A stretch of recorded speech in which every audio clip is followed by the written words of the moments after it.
Hello guys, welcome back to Verdict V7 channel. What happens when someone walks into a courtroom and claims that the law doesn't apply to them? Today's case is so unbelievable that even the judge couldn't ignore it. Did you want to handle that case right now, Judge Najee Goodman? Mr. Bowditch has spoke to him. Mr. Bowditch, are you ready on Goodman? Well, Your Honor, I spoke with Mr. Goodman. Mr. Goodman asked me to tell you that the prosecutor in this case has no power of attorney over him. He's an Israelite. There's no grounds under the bar code this matter should be dismissed. I believe he may want to represent himself. Hey guys, welcome back to today's video. Today we're looking at a type of sovereign citizen that we don't see very often, known as an Israelite. These individuals share similarities with Moorish sovereign citizens, believing that their people existed before the modern American legal system, and therefore courts, judges, and prosecutors have no authority over them. However, today's judge isn't interested in these arguments, so let's get started. You may ask for some clarification if you talk to Mr. Goodman, but that's what he told me to tell you. Thank you. Mr. Goodman, are you requesting that you represent yourself on this matter? You're muted, Mr. Goodman.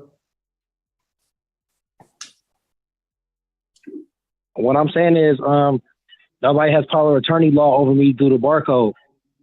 I'm the beneficiary. My name is not those capital letters, so I'm an Israelite from the 12 tribes. So what I'm saying is I'm representing myself. That's all that needs to be said, because that's what the law is. I got common law jurisdiction. It's a non-violent crime. So I push for it to be dismissed under the barcode. Well, it's not going to be dismissed today. So simple question. Are you representing yourself from this point forward? Yes or no? Yes, I'm counseling myself. All right, Mr. Bowditch, you're out. Thank you. Of course, he decided to represent himself, even though his legal arguments have no support in actual law. I said, are you planning on filing a motion, or would you like to set this case for trial? I'm planning on filing a motion to dismissal because there's no grounds or no standing over my case, because nobody has power of attorney law to hear me, to even take this process even further. You got to prove that first. You got to prove that you got power of attorney law over me to hear this matter.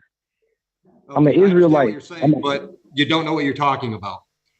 I do know what I'm talking about. You don't have power of attorney law. The prosecutor don't have power of attorney law. You don't have power of attorney law. It's under the barcode. Mr. Goodman, please do not interrupt me. I'm trying to be polite. Okay, it's under the barcode though. This is what you signed up to do. You're a public servant. So right, unless you are a price on a can of beans, we don't need a barcode. Ha! Got him! Yes, I am. I'm a human being. I'm not a deity. I'm a human being. I'm a living man. I'm a living being. I'm not no cargo. I'm not none of that. It's under the barcode. Okay. This is the real law. Come here. Yeah, no standing or no ground. Mr. Goodman, I'm going to give you a date for your motion. I'm only here to claim cohesion. Pardon me? I want all my rights intact to me at all times. Do you agree? I can't understand what you're saying. I think you're too close to your mic. I want all my rights intact to me at all times. Do you agree?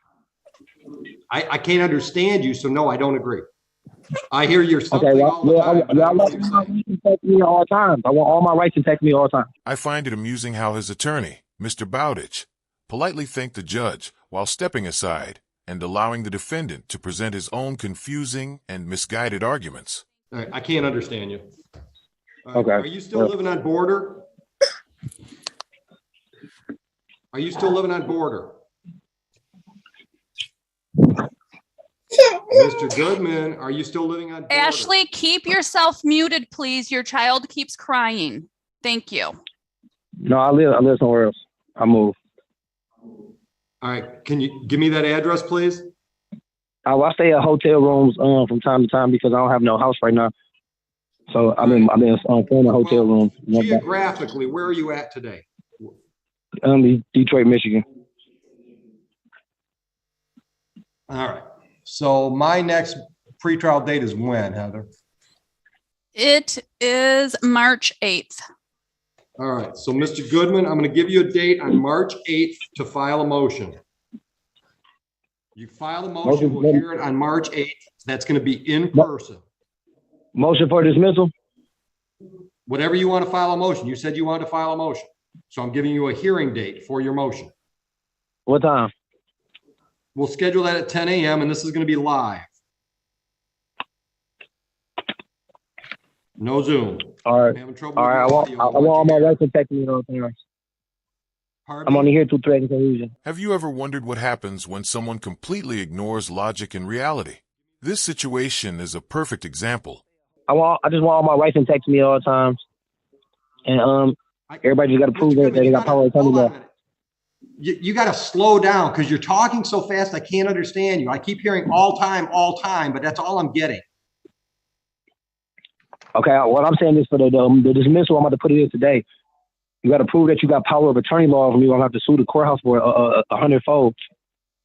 Mr. Goodman, I don't have to prove a damn thing to you, sir.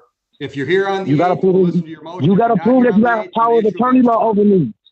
You don't have power. I don't care what you're talking about. Attorney over you, Mr. Goodman. Listen Yes, to you me. do. You need power of attorney law to talk to me. You ain't got no ground. You ain't no standing. You ain't got no ground on understanding. I got the affidavit of truth right here. I got authenticate birth certificate. I got a letter of intent over here right now. I broke all my contracts with the government. I'm not those capital letters. I'm with the 12 tribes of Israel. My name is Israel. I'm an Israelite. I'm with the 12 tribes of Israel. You don't got no power of attorney law over me. I'm pushing for dismissal. I'm suing your courthouse for 100-fold. You do realize that if you stopped focusing on imaginary legal theories, you wouldn't have to worry so much about jurisdiction and authority. 422. Try it again, counsel. I'm sorry. Good morning, Your Honor. Patricia Manning for the people, P84088. All right. And Mr. Goodman, can you hear us okay? Yes, sir. All right. And Ms. Murphy, what are we doing on these files? Judge, it's my understanding that Mr. Goodman has an appointment at the Forensic Center on January 31st. As Your Honor knows, he has pending cases in Frank Murphy. He went before Judge Michael Callahan yesterday. He was, his bond was reinstated with a tether. I believe Your Honor has put a 250, 10% bond on Mr. Goodman. You know, Your Honor, that I'm going to ask you to reduce that bond to something affordable. All right. So I've got two files. One file's got that 250, 10% with a GPS tether. That would be the February 5, 2022 incident date. And then the other file, which is the misdemeanor file from May 10, 2019, he's just on a personal on that one with a GPS tether. Right. And you know, Your Honor, that I don't represent him on the DV. Right, right. But he finally does have a date for a forensic exam? Yes, Judge. Okay. All right. So you just want to adjourn the PCC? Yes, Judge.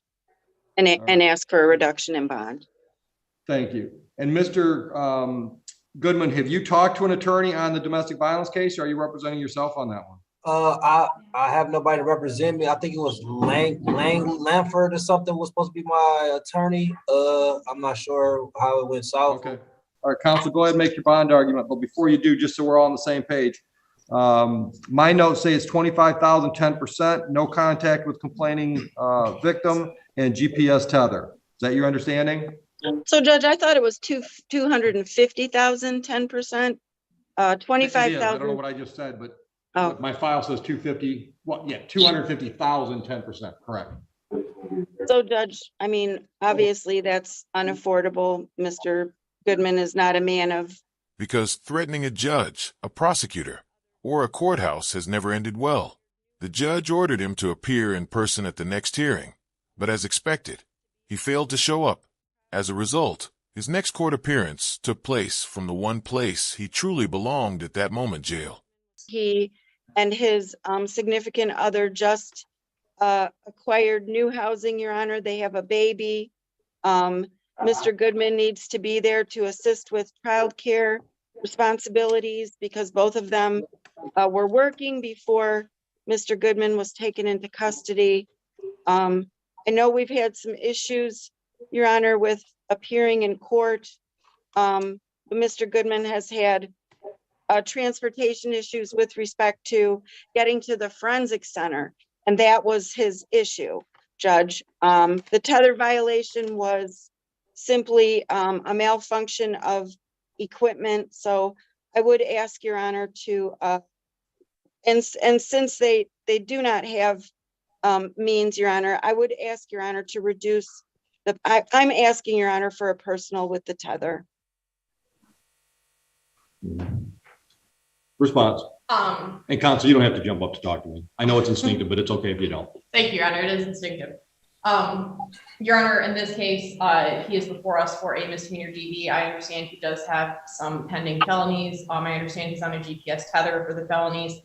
I believe at this time, the most important thing is that he remain on, or that if he is released, he remains on a GPS tether. So in this case, I would not object to a personal bond. All right. Ms. Murphy, unfortunately, this is one of those situations where I don't care what the parties think, because I've got a long history. This building's got a long history with Mr. Goodman not showing up in court. So I set the bond for that reason. I'm keeping the bond as it is for that reason. Honestly, I wouldn't even describe the defendant as acting like an adult. His behavior resembles that of an immature child refusing to accept reality. I'll let the remainder of the hearing play out, where the public defender argues for a bond reduction and the judge delivers a memorable response. Into 8. And that's exactly why I respect this judge. It doesn't matter that both the public defender and the prosecutor agreed on a personal bond. The judge understood that someone who rejects the court's authority from the beginning is unlikely to appear for future hearings. That's the end of today's video. We filmed this episode in Warsaw, Poland, and we still have several European cities left to visit before heading home. If you enjoyed the video, leave a like. If not, leave a dislike. But don't forget to leave a comment and subscribe with notifications turned on so you don't miss future content. I'm Team Skeptic, and I'll see you in the next video.